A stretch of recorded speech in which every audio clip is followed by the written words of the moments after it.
she emerged with a voice that didn't just rise above the noise. It stopped it completely.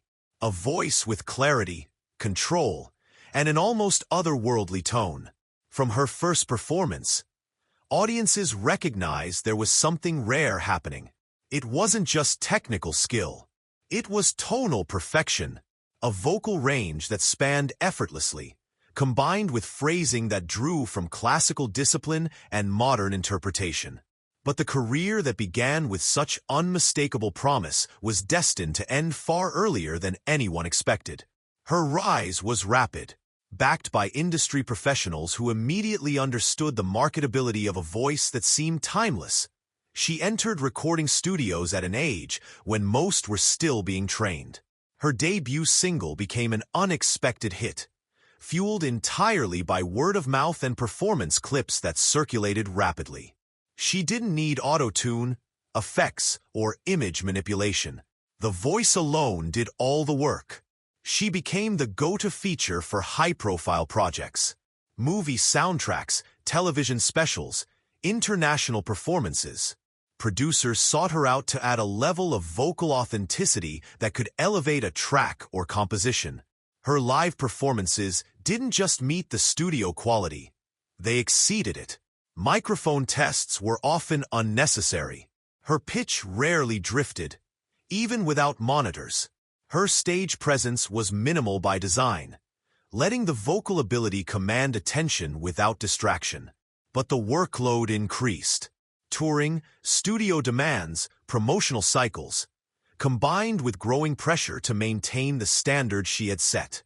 She had been turned into a vocal machine by the industry.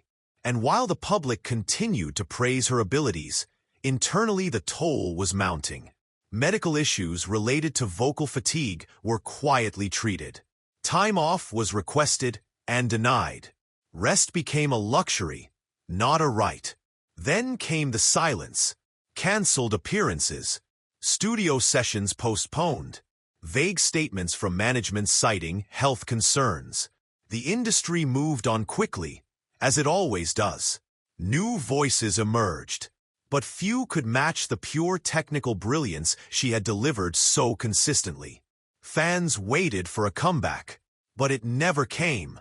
Years later, the truth emerged. A condition, undisclosed during her active years, had caused permanent damage to her vocal cords. Despite treatments and vocal therapy, she could no longer perform at the level required, and she refused to return as a diminished version of what she had once been. The voice was gone. Not completely, but no longer capable of the precision that had once defined her. Recordings remain. Isolated vocal tracks from early sessions continue to circulate among producers and collectors, studied for technique and execution.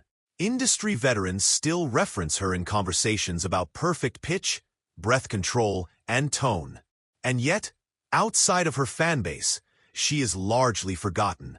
No dramatic farewell, no tribute concerts, just silence, the voice of an angel, documented in a handful of recordings, studied but not spotlighted, gone too soon, not through scandal or tragedy, but through quiet, irreversible loss. The industry that once praised her brilliance offered no solution when the voice disappeared. And she, refusing to compromise her standard, chose to leave it behind entirely. Now, what remains is audio. Pure, undistorted proof of what she once was. Clips that reveal every nuance. Tracks that don't age. A sound that modern technology still can't replicate. She may never return to the stage or studio, but the recordings stand as a record of what happens when technical mastery and tonal purity align, briefly, and then disappear.